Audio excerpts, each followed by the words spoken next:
Tu es traductrice et tu as adapté le livre Moi 2.0. Quel était ton objectif, ton but dans cette traduction, cette adaptation? Ah voilà, justement, j'avais rectifié. En fait, je l'ai pas traduit, je l'ai adapté, donc qui est un autre travail. Donc il y a eu un traducteur et moi j'ai relu le texte et mon, alors au départ, je vais faire que la préface et, j'ai fait un petit rapport d'étonnement, on va dire, à l'éditeur. C'est-à-dire à chaque fois, j'ai dit, bah, tiens, à cet endroit, je pense que c'est pas adapté au public français. Et puis on m'a dit, bah vas-y. Dis-nous tout ce que comment tu changerais, qu'est-ce que tu voudrais en fait améliorer. Et bon voilà, donc j'ai retravaillé en fait tout le livre avec vraiment cet objectif pour qu'il soit en fait entendable pour le public français. D'autant que c'est un livre qui est vraiment écrit tout public et qui, pour une fois, dans le personal branding justement, allie à la fois ce dont je parlais tout à l'heure, c'est-à-dire un travail de développement peut-être autour de soi, et en même temps un travail autour de la promotion de ses talents, de son message fort, enfin de toute la partie, on va dire, branding, donc marketing, communication et notamment les médias sociaux. Donc, Les réseaux sociaux, est-ce bien pour toi la porte d'accès à l'entrepreneuriat, comme le titre d'ouvrage? ah, c'est parce qu'en fait j'ai une vision de l'entrepreneur, Ouais. je pense au sens large. J'associe pas en fait l'entrepreneur uniquement au fait de créer une entreprise ou même de la gérer. Je crois que en fait, être entrepreneur, c'est aussi un état d'esprit qui peut se développer en interne au sein d'une entreprise. On appelle ça un travail entrepreneur. Et je pense qu'aujourd'hui aussi, l'emploi doit se voir aussi dans un esprit d'entrepreneuriat. C'est-à-dire déjà, je pense qu'il faut presque un job business plan pour trouver un job. Aujourd'hui, particulièrement quand on veut changer complètement de métier à 180 degrés. Prévoir à sa fois sa formation, faire une étude. Alors on fait une étude de marché pour une entreprise, là il faut faire une enquête métier. Et puis aussi parce qu'il n'y a rien d'acquis, il faut savoir aussi se renouveler. Comme dans une entreprise, on va renouveler ses services et ses produits pour les adapter en fait à l'avenir. Il faut aussi savoir en fait renouveler ses compétences et ses talents. Voilà, pour moi, c'est une donnée essentielle.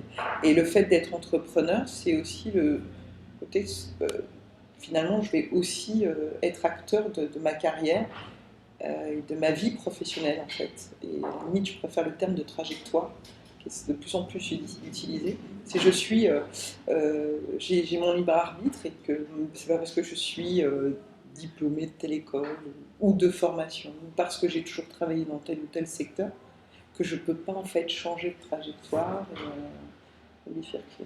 Voilà. Très bien. On parle justement, on parle de mutation du travail, de révolution technologique et humaine. Est-ce pour toi, enfin, à travers des réseaux sociaux, la nouvelle donne économique qui bouleverse les anciens schémas, je dirais, par rapport au travail et cette capacité qu'offrent les réseaux, qu'ils soient pro-sociaux, à, je dirais, créer sa trajectoire, enfin son chemin professionnel? Alors, il y a plusieurs choses. Le fait que ça soit, vas-y. Voilà, on parle de mutation de travail, Oui. du travail en tout cas, et cette révolution technologique par le biais des réseaux sociaux, et une révolution humaine aussi.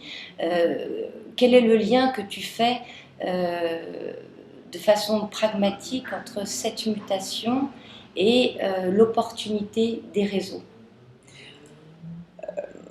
Ben, en fait, travailler en réseau d'une manière générale, mais à cela, si on ajoute travailler en réseau à distance et en mode multidisciplinaire, voire aussi avec des personnes qui sont réellement enfin, de culture, pas simplement de culture d'entreprise, de formation, mais je dirais des personnes qui vivent dans des environnements vraiment différents. C'est ça aussi, les réseaux sociaux permettent en fait de décloisonner ce que l'entreprise avait plus ou moins cloisonné dans des fiches métiers, dans une hiérarchie, dans la définition de postes et des tâches et compagnie. Et les réseaux sociaux, en fait, font exploser ces décloisonnements.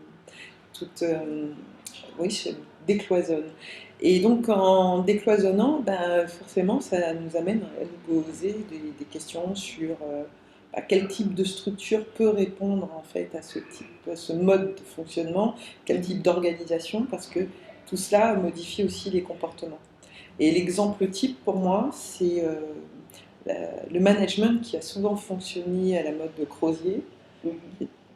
Crozier disait celui a du pouvoir celui qui a une information, parce que celui qui a une information domine une zone, on va dire, d'incertitude. Et en dominant cette zone d'incertitude, il a du pouvoir. Donc c'est une phrase à peu près semblable. Et je pense qu'en fait, dans les réseaux sociaux, on inverse complètement, on va dire, cette phrase, puisque c'est pas le fait de dominer une zone d'incertitude, d'avoir une information et de la camoufler aux autres qu'on a du pouvoir. On a du pouvoir parce que justement, on va la partager. Ouais. Voilà, donc cette mutation, on voit bien que les outils, c'est juste finalement qu'un prétexte, parce qu'en fait, ils permettent de faire finalement des choses pour lesquelles, eh bien, peut-être des choses auxquelles on aspire. Ouais. Auxquelles on ne s'attendait pas, peut-être. Mais parce que c'est nouveau, c'est fruit, c'est une forme de liberté. Ça fait peur pour certains, et pour ceux pour qui la page blanche est une aubaine, et ben c'est le moment. Parfait. Une autre question, les réseaux sociaux sont-ils le miroir du lien entre responsabilité individuelle et sciences sociales? Ah là là, sciences sociales au sens le plus large, c'est... Oui, on peut peut-être se cantonner culturellement à la France, si tu veux. Ouais. Ce rapport effectivement entre salariés et entrepreneurs et intra-entrepreneurs via les réseaux sociaux. Est-ce que tu penses que ça met plus de responsabilité apte à répondre à une situation au niveau individuel et au sein d'un groupe? Eh bien, contrairement à ce qu'on pense, moi je crois que on parle beaucoup d'individus aujourd'hui sur la notion de place, c'est-à-dire que quelle place je prends en fait dans cette société, quelle place j'ai envie de prendre surtout, et où est-ce que j'ai envie de prendre part aussi, où est-ce que j'ai envie de construire, mais qu'en même temps, en fait, plus que jamais, en fait, on parle du collectif, parce qu'il y a une réflexion qui se fait, une réflexion plutôt qui se fait, qui s'opère. Le moi, il existe aussi parce que l'autre est là et que le collectif est là. Et via le collectif, je prends encore plus conscience en fait des différences. Je crois que c'est Voltaire qui disait que l'autre, l'étranger, me paraît très proche, et en même temps mon voisin, il me paraît en fait finalement étranger.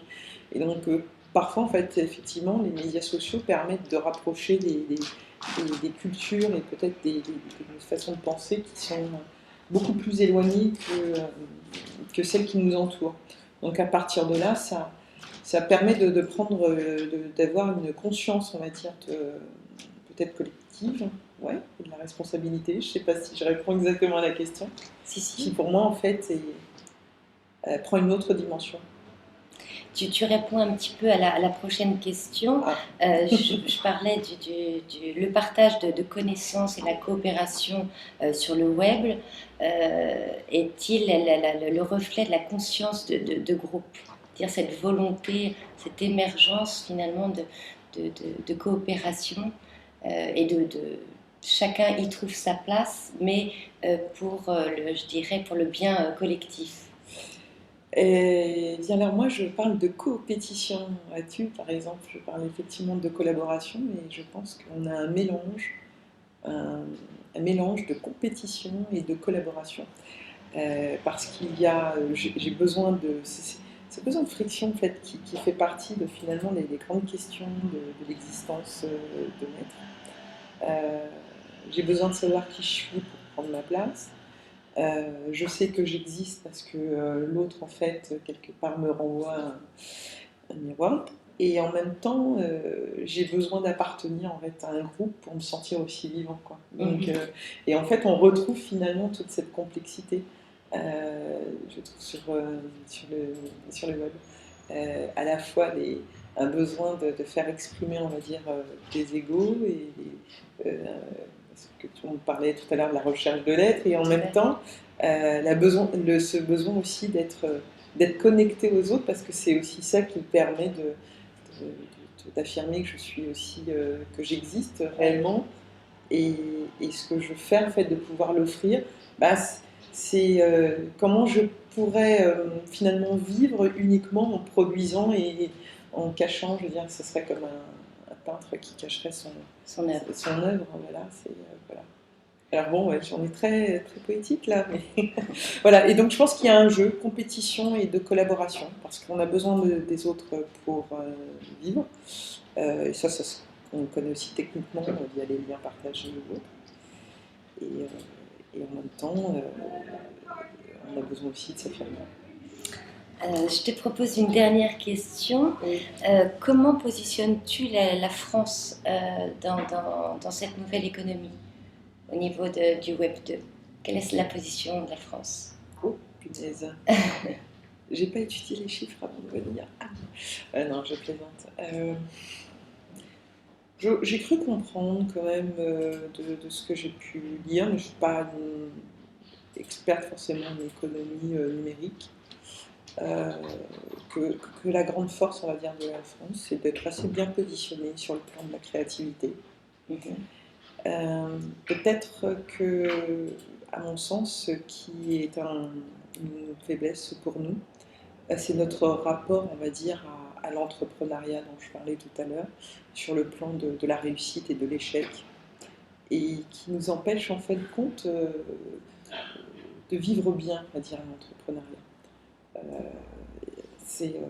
C'est entreprendre quoi qu'il arrive, quoi. C'est déjà être dans une certaine dynamique, affronter, on va dire, l'échec comme étant, on va dire, une expérience, et c'est pas simplement des phrases comme ça, on s'en l'air, c'est quelque chose qui n'est pas enseigné en fait. En France, on ne dira pas j'ai échoué. J'ai échoué, mais c'est parce que demain ça va marcher, j'ai compris, etc. Échouer, il faut se cacher, c'est une honte. Et la réussite, c'est pareil, c'est une honte, on ne partage pas. Ce qui fait que j'ai l'impression que finalement on véhicule dans cette économie numérique le fait d'être moyen, sinon il faut être caché ou ne pas dire. Très bien. Fadila, merci beaucoup. Je suis passée du vouvoiement au tutoiement pendant la vidéo. On peut dire qu'il y a une évolution. Voilà. Merci beaucoup. À bientôt.